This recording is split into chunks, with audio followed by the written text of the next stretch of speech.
počele su neki čudni simptomi 2 godine posle rođenja drugog deteta. I ja sam tada radila dokratno, 2 dece, vrtić, jednog drugog.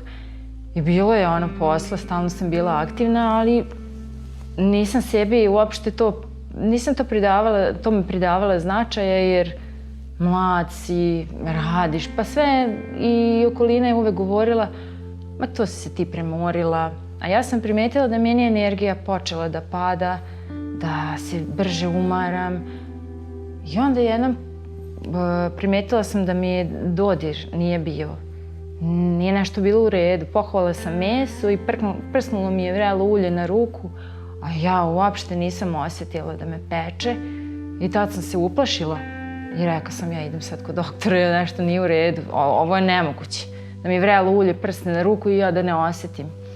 I onda su prvi put me poslali kod neurologa da bi doktor odmah konstatovao da je to moguća multipla skleroza, bez ikakvih nalaza, bez ikakvih ispitivanja. Sat vremena me je doktor naš pregledao i rekao je da on sumnja na multiplu sklerozu, a ja nisam znala ni šta je to. Ja sam mislila da toga obolevaju stari ljudi. Jer ja nisam tad imala ni 30 godina.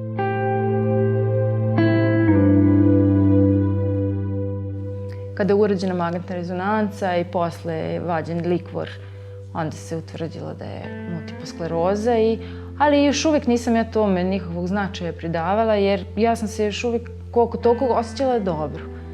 I to je trajalo 2 godine, međutim, posle 2 godine ja sam imala jako velik relaps da sam dospela do kolica.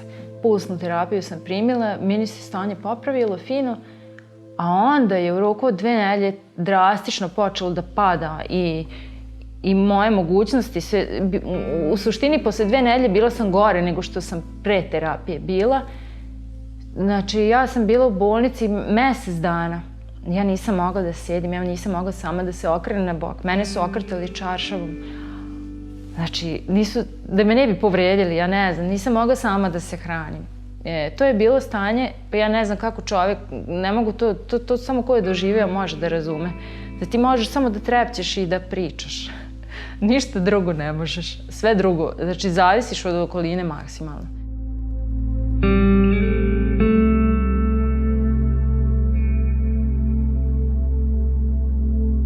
Sreća moja, imala sam jako veliku podršku okoline, sestara, muža, dece, koliko su deca mogla onako malo da mi skrenu misli. I ajde, polako je to, bez ikakvih lekova, jer tada nisam smela ponovo da primim pulsno, jer posle 2 nedelje se pogoršalo, nije doktorka ni htela. I onda je to trajalo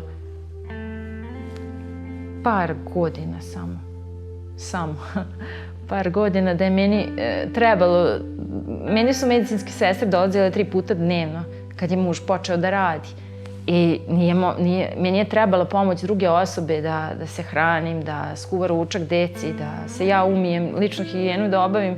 Ja to nisam mogla sama. Pokuša čovek kada želi da se spase nekako, pa ajde probat ću i ovo, probat ću i ono. Ja sam bila probala i ulje kanabisa je bilo u optici. Mene to uspavljuje, meni to nije prijelo. Bilo je raznih tih tinktura, raznih nekih kao lek za multiplu sklerozu, neke kapi, pa ne mogu ni da se setim koliko je sve to koštalo, ali nije novac toliko koliko te košta živaca tvojih. I kad ti vidiš da opet razočarenje, to te toliko energije oduzme, da to više gubiš nego što bi novčano izgubio. I jednog dana suprug moj dobio broj telefona od prijatelja i sad ja njegom kao, a zna već moju reakciju da ja već ne želim ni da čujem, a ne da bih probala nešto. I kaže on, pojavio se neki lek koji se jako dobro pokazao u lečenju multiple skleroze. I rekao je da je to hrana za mitohondrije. A ja sam uporno tražila način, jer znala sam da hranom u stvari možemo mi da nahranimo mitohondrije, ali očigledno ja to nisam dovoljno praktikovala, tu hranu.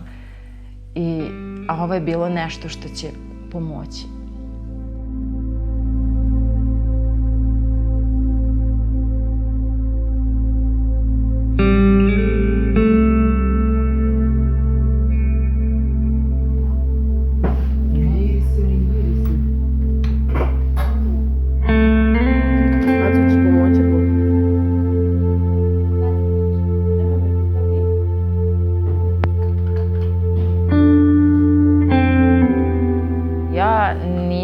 uopšte nijednom pomislila da će mi odmoći.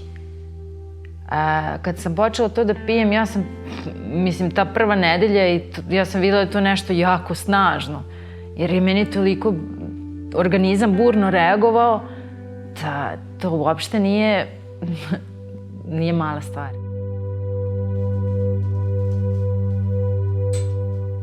Bitno je samo da ljudima bude dobro i da im se ne pogoršava stanje. Meni je za sad samo ide na bolje. Nisam imala nikakve tegobe od kad koristim karnozin, znači nije mi se pogoršavalo da ja teško ustajem, da to se nije dešavalo. Eto, 5 meseci. Smanjio se tremor, bolje vidim, počela sam da jedem. Ranije su mi govorili, ajde jedi, a ja prosto ti ni hrana nije imala tako neki ukus. Sve sad je počelo i to. Ja sam mislila kada sam prešla na kolica da ja neću moći da ustanem nikad više. I onda, sada ovo što ja mogu da pređem sa kreveta na kolica i mogu i da ustanem i da se držim samo sa jednom rukom, a drugom rukom da hvatam ravnotežu i ispravim leđe, to je za mene jako velik uspeh.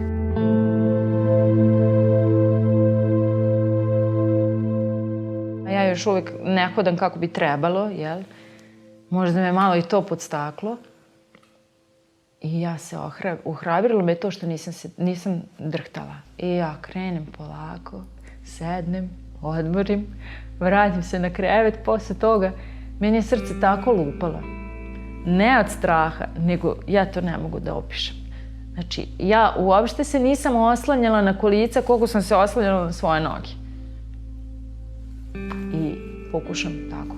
Znači, to je 10 metara, znači 5 metara do tamo i 5 nazad, to je 10 metara.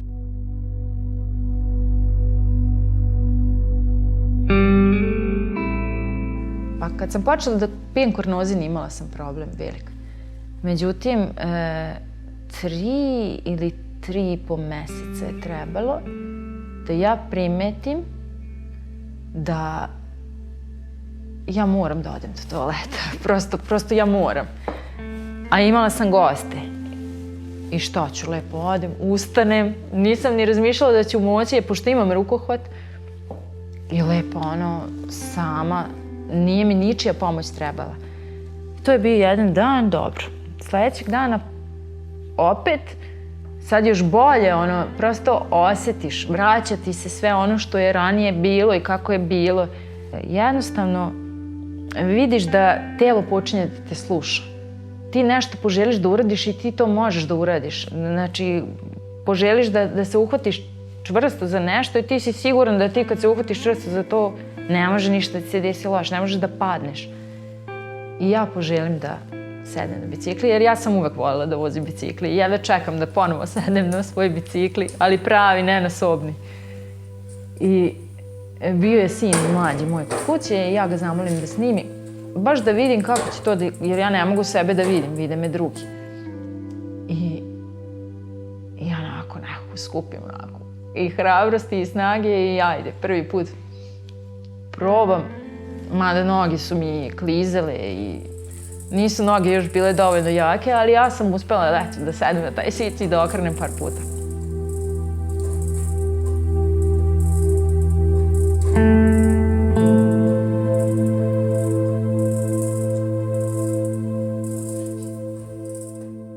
Pa voljela bih da uđem kod doktorke na pregled i da me samo podigne naočare i kaže molim vas, izađite, treba žena u kolicima da uđe. Zašto se žurite? Čekajte svoj red, da me ne prepozna.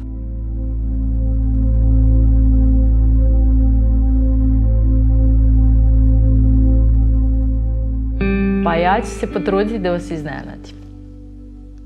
Znači, da vas dočekam, da vam otvorim vrata, da uđete, da vam skuvam kafu, da... Ja bih želela da vas dočekam na svojim nogama. Eto.